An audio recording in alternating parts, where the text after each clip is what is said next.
Hello, viewers. Today, Mr. Ethan Hayes is with us to share a heartbreaking experience and the lesson it left behind. Life has a funny way of delivering the unexpected. One minute, you're coasting along, convinced you've got it all figured out, and the next, your entire world is turned upside down by a single, seemingly insignificant encounter. For me, that moment arrived on a Tuesday of all days, a Tuesday that started like any other, filled with the humdrum rhythm of a bustling Los Angeles morning, but ended with a chilling discovery that would forever etch itself into the darkest corners of my memory. My name is Ethan Hayes. I'm a structural engineer, or at least I was before everything went sideways, before the carefully constructed edifice of my life crumbled, leaving me standing amidst the rubble, wondering if I ever truly knew the foundations it rested upon. I'm a man of logic, of blueprints and stress calculations, someone who believes in the tangible, the provable. So when the irrational, the utterly bizarre crashed into my reality, it hit me with the force of a wrecking ball. It began subtly enough, a quick coffee run to the daily grind, a trendy little spot nestled between two towering office buildings in downtown LA, the kind of place where the aroma of artisanal beans hangs heavy in the air, and every barista looks like they just stepped out of a magazine shoot. I was there for my usual, a black Americano, no sugar, no fuss, and maybe a few moments of quiet before diving into a day of steel beams and concrete pours. My wife, Sarah, a vibrant, ambitious real estate agent, was already at her office, probably closing a multi-million-dollar deal before I'd had my first sip.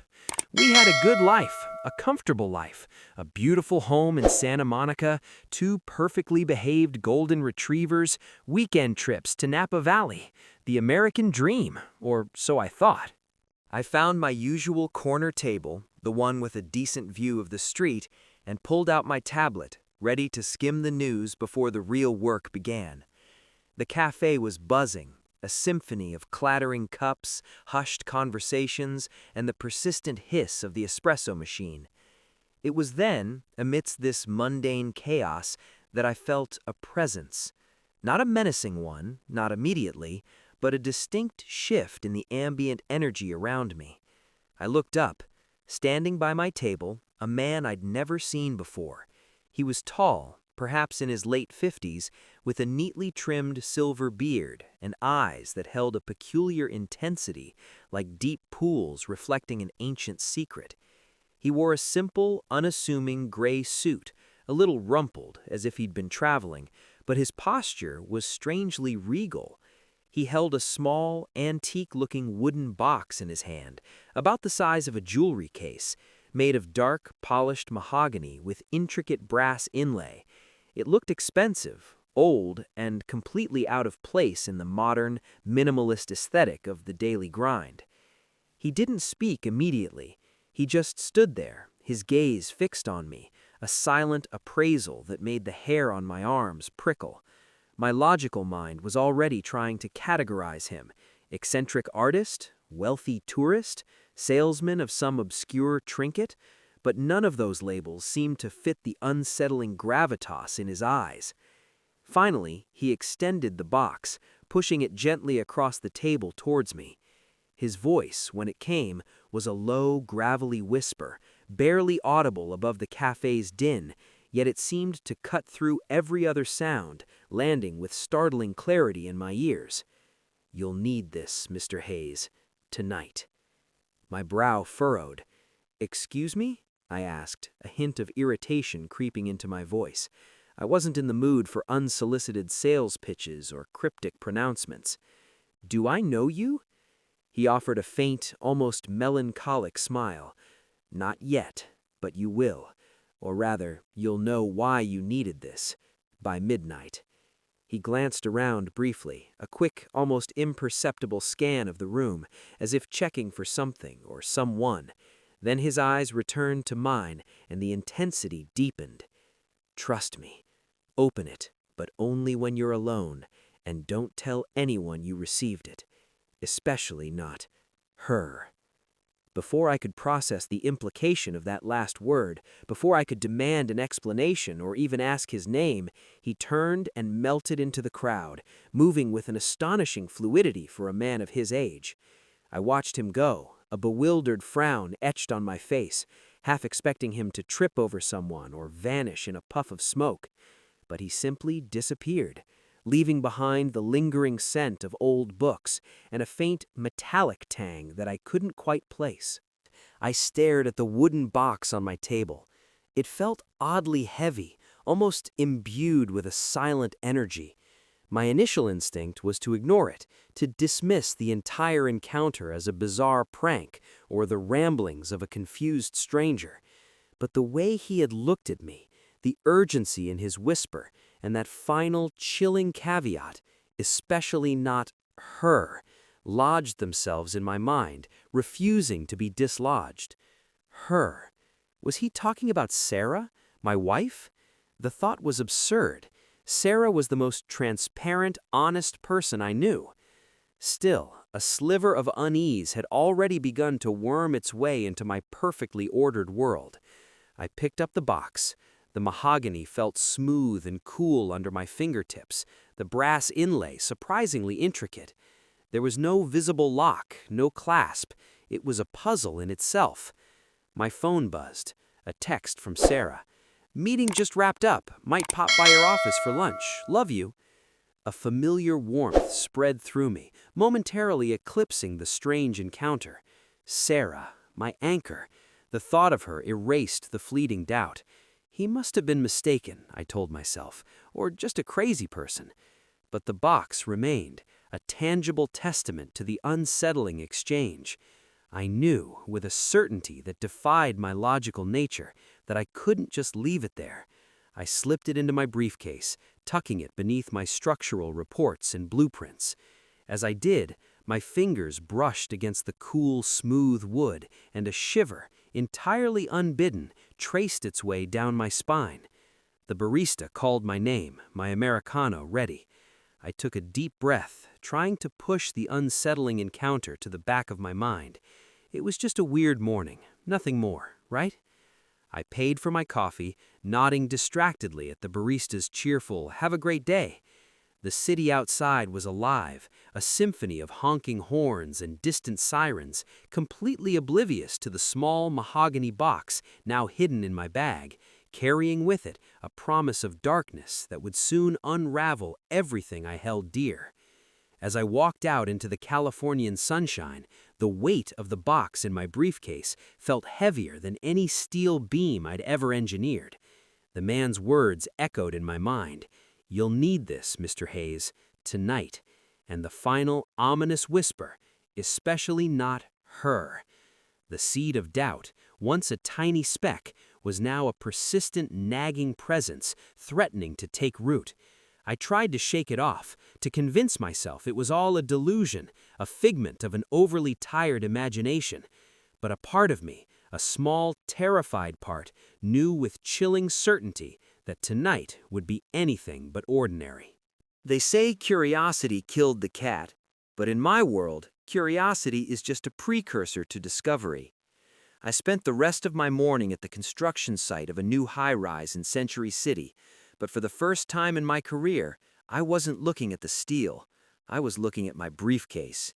That mahogany box was like a physical weight, a leaden anchor pulling my focus away from the $200 million project in front of me. I kept telling myself that the old man was just a character, one of those LA eccentrics who wanders through life trying to feel important. But deep down, I knew that the way he said my name wasn't a guess. He knew me, and he knew Sarah. Lunch with Sarah was different. We met at a little bistro near her real estate office on Wilshire Boulevard. Usually, I love the way she commands a room. She's tall, blonde, and has this laugh that sounds like wind chimes. But today, as she sat across from me, detailing a listing in Bel Air, I found myself studying her. I was looking for a crack, a seam, anything that didn't fit the perfect wife narrative. I felt like a traitor for even thinking it. This was the woman I'd shared a bed with for 3 years. This was the woman who stayed up with me when I had the flu and who toasted my promotion with vintage champagne. "Ethan, you're staring, honey," she said, her smile bright enough to light up the dark corners of my mind. "Is the foundation at the site giving you trouble?" "Just a minor stress load calculation," I lied. The irony wasn't lost on me. I was the one under stress, and the load was sitting in the bag under my chair. I managed to get through the meal, kissing her goodbye on the sidewalk. I watched her walk away, her designer heels clicking with confidence on the pavement. As soon as she was out of sight, I didn't go back to the site. I drove home. I needed to be alone. I needed to open that box. Our house in Santa Monica was quiet, bathed in the golden, hazy light of the late afternoon. I went straight to my home office, locked the door, something I never do, and set the mahogany box on my desk. My heart was thumping against my ribs like a trapped bird. My hands were actually shaking. I looked for a latch again. Nothing. But then I noticed a slight discoloration in the brass inlay on the side, a tiny indentation. I pressed it. There was a soft, mechanical click, and the lid popped open just a fraction of an inch. A scent drifted out. Not old books this time, but something sterile, like a doctor's office. Inside, resting on a bed of black velvet, was an old-fashioned silver key, a high-capacity encrypted USB drive, and a folded piece of yellowed stationery. I reached for the note first. The handwriting was elegant but hurried, the ink slightly faded. "Ethan," it began, "if you're reading this, I'm either dead or I finally found the courage to vanish completely. My name is Julian Vane. 10 years ago, I was where you are now. I lived in that house. I loved that woman. I even bought her that vintage Piaget watch she wears every day, the one she told you was an heirloom from her grandmother." My blood turned to ice. Sarah's watch. She wore it every single day. She told me it was the only thing she had left of her family. "Sarah isn't her name," the note continued. "In Chicago, she was Elena. In Miami, she was Claire. She doesn't just marry for love, Ethan. She marries for the exit strategy. Check the drive. Look at the folder marked the actuarial tables. You have until the sun goes down to decide if you want to be a husband or a statistic. Don't drink the wine tonight. She's celebrating something, but it isn't your anniversary." I felt like I'd been punched in the gut. This was insane. This was a movie plot. People don't just stage lives like this. But then I remembered, Sarah had no living relatives, no childhood friends. She'd moved to LA from somewhere back east just a year before we met. I'd always found her independence attractive, but now it felt like a void. I plugged the USB drive into my laptop. My hands were cold. I opened the folder, the actuarial tables. It wasn't just a list, it was a dossier. There were scanned newspaper clippings. Local architect dies in tragic carbon monoxide leak, Chicago, 2014. The widow, Elena Vance, received a $2 million settlement. There was a photo of the widow at the funeral, veiled in black. Even through the lace, I recognized the jawline, the way she held her hands. It was Sarah. Then another, venture capitalist drowns in private pool, Miami, 2018. The widow, Claire Montrose, vanished shortly after the life insurance cleared, $3.5 million. And then I found the most chilling document of all. It was a digital copy of a life insurance policy. My life insurance policy. I knew I had one, a standard $1 million policy through my firm. But this was different. This was a private policy, taken out 6 months ago. The payout was $5 million. The beneficiary? Sarah Hayes. But here was the kicker. There was an accidental death double indemnity clause. If I died in an accident, she'd get $10 million. My signature was at the bottom. It looked perfect. Every loop, every slant. But I had never seen this document in my life. She had forged my life away while I was sleeping in the next room. I sat back, the blue light of the monitor reflecting in my eyes. The sun was beginning to dip below the horizon, casting long, bloody shadows across my office floor. My phone chirped. A text from Sarah. "Hey, love, I'm picking up that expensive Cabernet you like. Let's have a special dinner tonight, just us. I have a surprise for you." A surprise. The man in the cafe, Julian Vane, wasn't a stranger. He was a ghost, a man who had survived her, and he had handed me the key to my own grave. I looked at the silver key in the box. It had a tag on it with an address in Venice Beach, a storage locker. I had two choices. I could run, I could grab my passport, get in the car, and drive until I hit the Canadian border, or I could play the game. I looked at the wedding photo on my desk, Sarah and I on a beach in Maui, looking like the happiest couple on earth. I realized then that I wasn't an engineer anymore. I was an actor. And tonight, I had to give the performance of a lifetime. Because if I didn't, I wouldn't live to see Wednesday. The air in my office felt thin, like I was standing on top of a mountain with a storm rolling in. I looked at the clock, 5:42 p.m. Sarah would be home in less than an hour, carrying that expensive Cabernet and a heart full of lethal intentions. My logical brain, the part of me that designs bridges to withstand earthquakes, was screaming at me to call the police. But who would believe me? "Officer, a stranger in a cafe gave me a box that says my wife is a professional widow." I could hear the sirens already, and they'd be coming for me, not her. I grabbed the silver key from the mahogany box. The tag said Oceanfront Storage, Unit 402. I didn't have much time, but I needed more than just digital files. I needed something physical, something that would hold up in a court of law, not just a court of suspicion. I slipped out of the house, my heart hammering against my ribs so hard I thought it might crack. The drive to Venice Beach felt like a blur of neon lights and brake signals. Every black SUV behind me felt like a tale. Every pedestrian felt like a witness to my unraveling. When I reached the storage facility, the salty Pacific air hit me, but it didn't feel refreshing. It felt heavy, like wet wool. Unit 402 was tucked away in a dimly lit corridor that smelled of rust and old salt. I turned the silver key. The lock groaned, and the metal door slid up with a screech that echoed through the empty hallway. Inside, it wasn't a room full of furniture or junk. It was a command center. A single desk sat in the middle of the small space, covered in high-tech recording equipment, monitors, and stacks of journals. On the walls were photos, dozens of them, photos of Sarah, but not just the Sarah I knew. There she was in Chicago with short, dark hair, laughing at a charity gala. There she was in Miami with a tan and a bob, looking like a socialite. And then there was a photo that stopped my breath. It was a picture of me, taken from across the street while I was grabbing coffee months ago. I was being watched long before I was ever chosen. I sat at the desk and flipped open one of the journals. It was Julian Vane's handwriting. "She doesn't use poison anymore," he wrote. "Too easy to trace in a modern autopsy.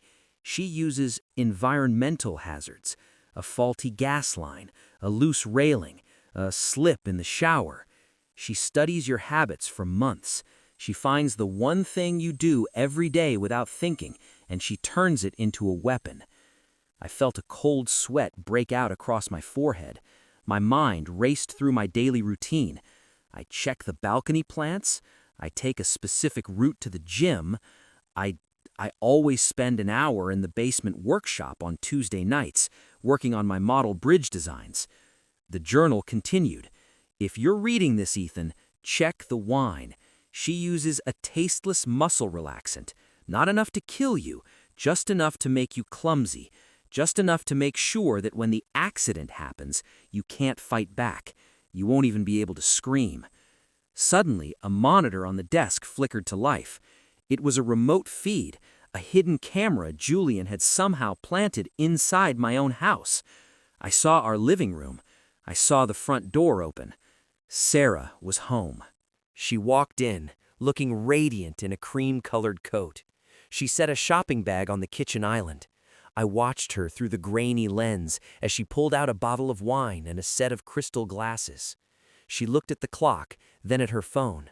She was calling me. My phone vibrated in my pocket. I jumped, nearly knocking over a stack of papers. I stared at the screen. Sarah calling. My thumb hovered over the green button. I had to answer. I had to be the loving husband for just a little longer. "Hey, babe," I said, my voice sounding incredibly thin to my own ears. "Ethan, where are you? I came home early to surprise you. I've got that wine we love, and I'm making your favorite, sea bass." Her voice was pure silk, no hint of malice, no edge of darkness. It was the voice I'd fallen in love with. "Just finishing up at the office," I lied, looking at the photos of her dead husbands on the wall. "I'll be home in 20 minutes. "Hurry back," she whispered. "Tonight is going to be unforgettable." I hung up and felt like I wanted to vomit. I looked around the storage unit one last time. In the corner, I found a small, padded case. Inside was a tiny, high-gain microphone and a wireless transmitter. Julian had left me the tools to build my own trap. But then I saw something that made my blood run cold. Under the desk was a folder labeled "The Child." I opened it. Inside was a birth certificate for a girl named Emma and a photo of a young girl, maybe 7 or 8 years old, with Sarah's eyes. Sarah didn't have a daughter. She told me she could never have children. But the most terrifying part? There was a handwritten note clipped to the photo. "She isn't just doing this for the money anymore, Ethan. She's doing it to keep the girl hidden. If the truth comes out, she loses everything, and she will kill anyone who stands in the way of her fresh start." I realized then that I wasn't just fighting for my life. I was caught in the middle of a decade-long war between a ghost and a predator. And the predator was currently in my kitchen, pouring a glass of wine that would paralyze me. I took the recording equipment and the folder. As I slid the storage door shut, I looked at the dark Pacific Ocean. The sun was gone. The tonight the old man warned me about had arrived. I wasn't going home to a dinner. I was going home to a crime scene. I just had to make sure I wasn't the victim. I checked the transmitter one last time, tucked it into my belt, and headed for the car. The drive home was the longest 10 miles of my life. I kept thinking about the lesson my father taught me when I was a kid. A bridge is only as strong as its weakest point. I just needed to find Sarah's weakest point before she found mine. They say the most dangerous place in the world is between a predator and its prey. But what happens when the prey knows exactly where the trap is set? I pulled into my driveway in Santa Monica, the tires crunching on the gravel like breaking bone. The house was glowing from within, a warm, inviting amber that promised comfort and safety. It was a lie. I knew that now. Every shingle, every window, every brick was part of a stage set for my execution. I sat in the car for a minute, gripping the steering wheel until my knuckles turned white. I reached into my briefcase and touched the tiny transmitter Julian had left me. I clipped it to the underside of my belt and tucked the receiver, linked to my phone's cloud storage, into my sock. If I didn't make it out of that house tonight, at least the world would finally hear the truth about Sarah. I took a deep breath, adjusted my expression into the tired husband mask, and walked inside. "Ethan, you're home," Sarah called out from the kitchen. She looked stunning. She was wearing a deep emerald dress I'd bought her for our anniversary, her blonde hair swept back, revealing the Piaget watch on her wrist, the one Julian Vane had paid for with his life. She walked over and kissed me. It was a long, lingering kiss that usually would have made me feel like the luckiest man alive. Now it felt like being branded. I could taste the faint metallic tang of her lipstick, and all I could think about was the environmental hazards Julian had warned me about. "You look exhausted, honey," she said, her eyes searching mine with a terrifyingly convincing concern. "Let me get you a glass of that wine. Sit, relax. Dinner is almost ready." I watched her walk to the kitchen island. The bottle of Cabernet was already open. 2 glasses sat waiting. She poured the deep red liquid into my glass with a steady hand. My heart was thumping so loud I was sure she could hear it. I remembered the note, "Don't drink the wine. It's a muscle relaxant." "To us," she said, raising her glass. "To us," I echoed. I lifted the glass to my lips, letting the aroma hit my nose. I didn't drink. I feigned a small sip, then winced, touching my tooth. Ouch, I think that cracked filling from last week is acting up. The cold, or maybe the acidity. Let me grab some water first. I set the glass down and walked to the sink. I felt her eyes on my back, sharp, calculating, wondering if I was onto her. I poured a glass of water, making sure to stand so she couldn't see my face in the reflection of the window. "So," I said, trying to keep my voice casual, "I had the strangest encounter today at the daily grind. A man came up to me, a man named Julian." The silence that followed was absolute. It was the kind of silence that precedes a lightning strike. I turned around slowly. Sarah was still holding her wine glass, but her smile hadn't just faded, it had evaporated. Her face was a mask of cold, hard stone. The Sarah I knew was gone, and Elena or Claire or whoever she really was had taken her place. "Julian?" she asked, her voice dropping an octave. "I don't know any Julian, Ethan. You're acting strange." "He knew you, Sarah. Or should I call you Elena? He told me about Chicago. He told me about the house fire. He even told me about the accidental drowning in Miami." I saw it then, a flicker of genuine rage in her eyes. Not fear, rage. She set her glass down on the counter with a deliberate, slow motion. "Ethan, I think you've been working too hard. You're starting to sound delusional." "Am I?" I pulled the folded insurance document from my pocket, the $10 million double indemnity policy. I tossed it onto the island between us. "I don't remember signing this, Sarah, but the signature is perfect, just like your life. Everything is perfect, isn't it? Except for one thing. You forgot that ghosts can talk." She didn't look at the paper. She just stared at me. "You shouldn't have opened that box, Ethan. It was supposed to be so simple. A quiet Tuesday, a little bit of wine, a tragic accident in the workshop. No pain, no drama." She began to walk toward me, slow and predatory. "Do you have any idea how hard I've worked to give us this life, to keep Emma safe? You were supposed to be the one, Ethan, the one who provided for us, even after you were gone." "Where is she, Sarah? Where is Emma?" I demanded. She laughed, a cold, dry sound that made my skin crawl. "She's safe, far away from people like you who would try to take her mother away. You think you're so smart because you found a few old files. You're an engineer, Ethan. You deal with structures. I deal with people, and people are much easier to break." She was within arm's reach now.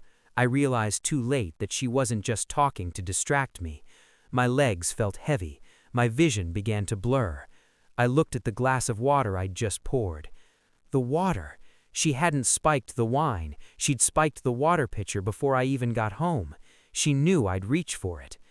"The water," I gasped, clutching the edge of the counter as my knees buckled. "I told you," she whispered, leaning into my ear, her breath warm against my neck. "I study your habits. You always drink a glass of water before dinner. You're so predictable, Ethan. That's why I liked you." I collapsed to the floor, my muscles turning to jelly. I couldn't move my arms. I couldn't even shout. I lay there, paralyzed, looking up at the woman I thought I loved, as she calmly reached into her kitchen drawer and pulled out a pair of heavy-duty work gloves and a wrench from my own toolbox. "Don't worry, honey," she said, kneeling beside me and stroking my hair. "The police will find you in the basement, a tragic fall while working on your models. The $10 million will ensure that Emma and I never have to run again. You're finally going to be useful." She began to drag me toward the basement door. My head lolled to the side, and I saw the red light on my belt. The transmitter was still recording, but as she opened the basement door and the dark maw of the stairs waited below, I realized recording the truth wouldn't matter if I wasn't alive to tell it. The last thing I saw before she pushed me into the darkness was her Piaget watch, ticking away the final seconds of my life. Falling into the darkness of my own basement felt like a slow-motion descent into a grave. I didn't tumble. Sarah was too methodical for that. She dragged my limp body to the top of the stairs and gave me a calculated shove. I hit the wooden steps, my body bouncing like a rag doll, every impact a dull thud that I could feel but couldn't react to. My nervous system was offline, a bridge with all its cables cut. I landed at the bottom, face pressed against the cold concrete floor. I could smell the sawdust and the chemical tang of the resin I used for my models. It was supposed to be my sanctuary. Now it was my tomb. Above me, I heard the steady, rhythmic click-clack of Sarah's heels descending the stairs. She wasn't rushing. Why would she? She was a professional. She knew exactly how much of that sedative she'd put in the water. She knew I had about 10 minutes of consciousness left before the respiratory depression kicked in, and I drifted into a sleep I'd never wake up from. "You know, Ethan," she said, her voice echoing off the concrete walls, sounding almost pleasant, "of all of them, I'll actually miss you the most. You were kind, you were stable, you provided such a beautiful cover for us." She reached the bottom and stood over me. In the dim light of the single hanging bulb, she looked like an angel of death. She was holding the heavy pipe wrench. She wasn't going to hit me with it. That would leave a mark an ME might find suspicious. No, she was going to use it to loosen the gas fitting on the water heater behind me. A tragic accident caused by a clumsy husband who fell and knocked a pipe loose. "But you just couldn't leave it alone," she sighed, kneeling down. She reached into my pocket and pulled out my phone. She looked at the screen, her brow furrowing. "Recording? Oh, Ethan, how theatrical! Did you really think you'd get a signal out from a concrete basement?" She dropped the phone and crushed it under the heel of her emerald shoe. The screen shattered with a sickening crunch. She laughed, a low melodic sound. "Technology is so fragile, just like you." She turned her back to me, moving toward the water heater. I heard the metallic clink of the wrench meeting the brass nut. She began to turn. Squeak, squeak, the sound of my life being unscrewed. But there was something Sarah didn't know, something Julian Vane hadn't put in his journal, because he didn't know it either. I'm a structural engineer. I don't just build bridges, I study failures. And I have a very specific, very rare medical condition, a high metabolic resistance to benzodiazepines. It's why I need triple the anesthesia at the dentist. My body was burning through her sedative at twice the rate she expected. My fingers twitched, then my wrist. I watched her through narrowed eyes, waiting. She was focused on the pipe. The smell of natural gas began to hiss into the room, a faint, rotten egg odor filling the small space. "There," she whispered, "in an hour, this room will be a bomb. One spark from the furnace cycle, and boom, the grieving widow inherits the world." She turned back to me, one last look of pity on her face. "Goodbye, Ethan." She started for the stairs. This was it, my only window. As her foot hit the first step, I didn't try to stand. I didn't have the strength. Instead, I used every ounce of willpower to throw my weight sideways. I reached out and grabbed her ankle with a grip fueled by pure, raw adrenaline. "What the?" she screamed, her balance vanishing. She wasn't prepared for the prey to bite back. She fell forward, her chin slamming against the third step. The wrench flew from her hand, clattering into the darkness. She scrambled to get up, her face twisted in a mask of pure, ugly survival. "You're dead," she shrieked, lunging for me. "I'll kill you myself." She pinned me to the floor, her hands slamming around my throat. Her Piaget watch was right in front of my eyes, the second hand ticking. Tick, tick, tick. She was strong, desperate strength. I couldn't breathe. The gas was getting thicker in the air. You lose, I wheezed, my vision fading to black. I never lose, she hissed, her fingers digging into my windpipe. But then, a sound cut through the chaos, a sound that shouldn't have been there. Beep, beep, beep. It wasn't coming from my phone. It was coming from the Piaget watch on her wrist. Sarah froze. Her eyes went wide. She looked down at the watch Julian Vane had given her. The face of the watch had flipped open, revealing a small digital display. A voice, distorted and metallic, came from the watch. It was Julian Vane. "Hello, Elena. Did you really think I'd let you keep my daughter? The police are outside, and I've been listening to every word since you walked through that front door." Sarah let go of my throat, her face turning a ghostly shade of white. "No, no, it's a trick. He's dead." "The transmitter," I choked out, pointing to the watch. "Julian, he didn't give me a box to save me. He used me as bait." At that moment, the basement door at the top of the stairs burst open. "Police! Don't move!" Flashlights cut through the gas-filled haze. Sarah stood there, trapped between the law above and the man she'd tried to kill below. But as the handcuffs clicked shut on her wrists, she leaned down and whispered something that chilled me more than the sedative ever could. "You think Julian is the hero, Ethan? Ask him where he's taking Emma. Ask him what happened to the $5 million he stole from me in Chicago." The twist wasn't that Sarah was a killer. I knew that. The twist was that I was just a pawn in a game between two monsters. The flashing blue and red lights of the Santa Monica PD bounced off the palm trees outside my home, turning a $1 million neighborhood into a crime scene. Paramedics were hovering over me, pumping oxygen into my lungs to clear the gas and the sedative. I watched as they led Sarah, or Elena, or whatever her name really was, to a squad car. She didn't cry, she didn't scream. She just stared at me with those cold, calculating eyes, a predator who had finally run out of room to hunt. But her last words were a poison more effective than anything she'd put in that water. "Ask Julian where he's taking Emma." I pushed the oxygen mask aside and stood up, my legs still feeling like lead. Detective Miller, a grizzled guy who looked like he'd seen everything LA had to throw at him, walked over. "We got it all, Mr. Hayes," Miller said, holding up a small receiver. The transmission from the watch was crystal clear. She confessed to the Chicago fire, the Miami drowning, everything. You're lucky that Vane guy called us when he did. "Where is he?" I asked, my voice raspy. "Where is Julian Vane?" Miller frowned, checking his radio.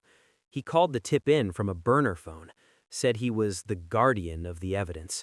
"We haven't seen him on site yet. Why?" I didn't answer. I pushed past the paramedics and ran to my car. My mind was racing. Julian Vane hadn't appeared at the cafe to save my life. He'd appeared because he needed a witness. He needed someone to trigger Sarah's confession on a recorded line so the police would take her off the board permanently. I drove back to that storage unit in Venice Beach, my heart hammering. I knew where he was. He wasn't running from Sarah anymore. He was cleaning up the last of his own tracks.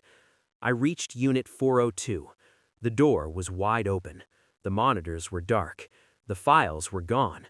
But sitting on the desk was a single photo. The one of the little girl, Emma. On the back, in that elegant, hurried handwriting, was a final note. "Dear Ethan, you were a brave man tonight. You were the perfect structural element, strong enough to hold the weight, but flexible enough not to break. Sarah was a monster, yes, but in our world there are no heroes. There are only those who win and those who are buried. Sarah stole my life 10 years ago. Tonight, I took it back. By the time you read this, Emma and I will be halfway to a country that doesn't care about American insurance files or Chicago bank heists. Thank you for the sacrifice. You'll find a small consultation fee in your bank account tomorrow. Consider it a gift from a ghost." I sank into the chair, the silence of the storage unit ringing in my ears. Julian Vane wasn't the victim. He was the original architect. He had trained Sarah. Or perhaps she had trained him. They were two of a kind who had turned on each other, and I was just the bridge they used to cross the canyon of their own crimes. A week later, I checked my account. $250,000 had been wired from an offshore account in the Cayman Islands. I looked at the money and felt sick. It was blood money, a thank you for being the bait in a master criminal's endgame. Sarah is currently awaiting trial in a high-security facility. She's facing 3 counts of first-degree murder. They say she hasn't said a word to her lawyers, except for one question: did Julian make it out? I moved out of that house in Santa Monica. I couldn't stand the smell of the basement or the sight of the kitchen island. I live in a small apartment in Seattle now, back to designing bridges that don't involve people. So, what's the lesson here? What do you take away from a story where the hero is just a pawn and the savior is a thief? It's this: the most dangerous lies aren't the ones people tell us. They're the ones we tell ourselves because we want to believe in the perfect life. We see what we want to see. I saw a beautiful, loving wife because I wanted a beautiful, loving wife. I ignored the lack of a past, the missing family, and the coldness in her eyes because the blueprint of my life looked so good on paper. Trust your gut. If a stranger hands you a box and tells you your life is a lie, don't just look for the truth about others. Look for the truth about yourself. Because in a world full of predators and ghosts, the only thing that's truly solid is the ground you choose to stand on. My name is Ethan Hayes. I survived the Black Widow, but I'll spend the rest of my life wondering if I ever really knew anyone at all. Be careful who you let in, because once the foundation is compromised, the whole house eventually comes down. Thank you for listening. And if this story moved you, like, subscribe, and let us know your thoughts in the comments.